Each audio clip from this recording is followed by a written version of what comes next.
Bonjour, je suis avec Isabelle Sakakini, qui est conseillère en cession d'entreprise à la Chambre de commerce et d'industrie Alsace-Eurométropole. Et nous allons parler aujourd'hui de la transmission d'entreprise. Bonjour Isabelle. Bonjour Christophe.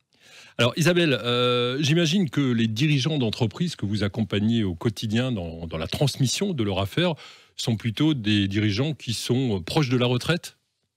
Alors oui, en effet, le départ à la retraite est une raison majeure de songer à la transmission de son entreprise. Néanmoins, même si la majorité des cédants anticipent leur départ à la retraite, ce n'est pas la seule motivation pour entamer une opération de transmission. Les facteurs peuvent être assez variés. Par exemple, une entreprise peut être directement sollicitée par quelqu'un, une personne physique ou une personne morale. Elle n'y avait jamais pensé, mais néanmoins, la proposition qu'on lui fait est intéressante et peut provoquer finalement l'envie de transmettre à ce moment-là. Donc, ça va être, pour faire synthétique, l'opportunité de faire une belle opération financière. Plus couramment, ça peut être aussi des problèmes liés à la santé du dirigeant, donc il peut rencontrer des difficultés, le besoin de se retirer pour prendre soin de sa santé. Donc souvent, ça va passer par l'envie de transmettre, de céder, de passer la main, si on ne trouve pas à s'organiser en interne. Un phénomène que l'on rencontre quand même assez régulièrement, ça va être la lassitude, qu'elle soit physique ou morale du dirigeant, le sentiment d'avoir fait le tour, de bien connaître son entreprise, d'avoir plus rien à lui apporter, et donc par conséquent une démotivation et une envie quelque part de passer à autre chose. Ça peut être des motivations plus familiales, un conjoint qui est muté, donc le besoin de le suivre, donc de déménager. Un divorce également peut amener à se questionner sur la vente de son entreprise. L'envie de passer à autre chose, de créer une autre entreprise ou alors de retourner au salariat en fonction des difficultés ou des envies qu'on peut rencontrer à ce moment-là. Donc finalement, les motifs sont variés, alors même si le départ à la retraite reste le facteur numéro un pour avoir envie de vendre son entreprise, mais ce n'est pas le seul.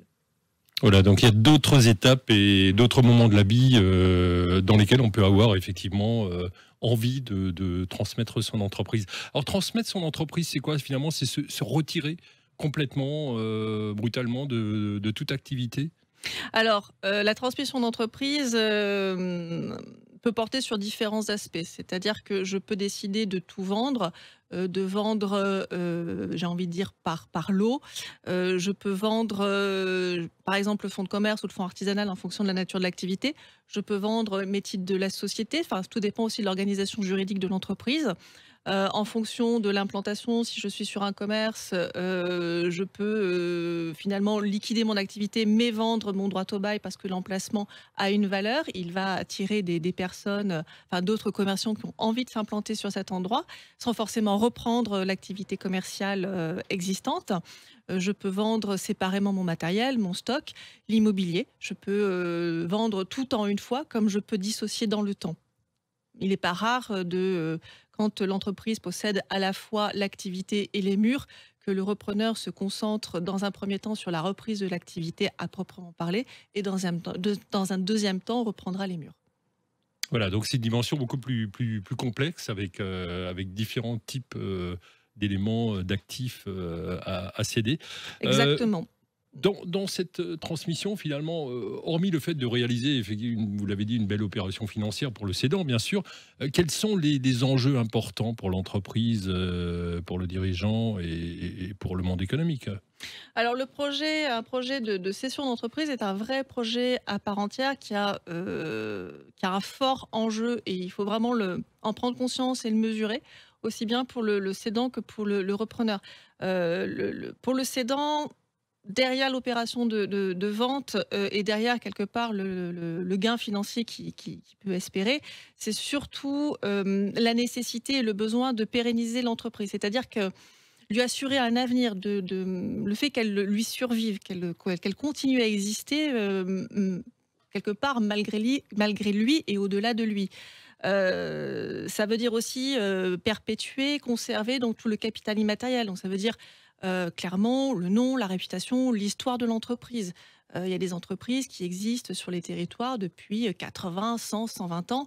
Elles ont connu plusieurs dirigeants. Et donc, c'est ce patrimoine et cette histoire, cette mémoire qu'il faut arriver à conserver et à pérenniser. Donc, il y a vraiment ce souci de créer un avenir de l'entreprise. Ça veut dire aussi maintenir le capital humain.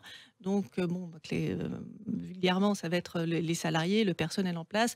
Ça veut dire préserver les emplois, les compétences. C'est continuer à transmettre et à sauvegarder les savoir-faire, surtout dans l'artisanat. Ce sont des choses qui sont quand même importantes. On a aussi des savoir-faire qui se raréfient. Ça fait partie du patrimoine et il faut avoir le souci de le conserver parce que c'est aussi notre histoire et quelque part la mémoire des territoires. Derrière le projet de cession, il y a aussi cette envie de continuer à satisfaire et à servir ses clients. Que les clients ne se retrouvent pas finalement sans interlocuteur du jour au lendemain, à ne plus pas savoir vers qui se tourner pour satisfaire leurs besoins. Euh, et bon, plus trivialement, c'est aussi une manière de s'assurer un complément de retraite pour des dirigeants qui auront souvent beaucoup travaillé, pas forcément cotisé comme tout le monde, et c'est une manière de rééquilibrer les choses pour cette nouvelle tranche de vie. Merci Isabelle pour ces éclairages. Nous espérons qu'ils vont inciter de nombreux dirigeants d'entreprise à se préparer à la transmission de leur entreprise et vous trouverez bien sûr toutes les informations nécessaires sur le site de la CCI Alsace Eurométropole.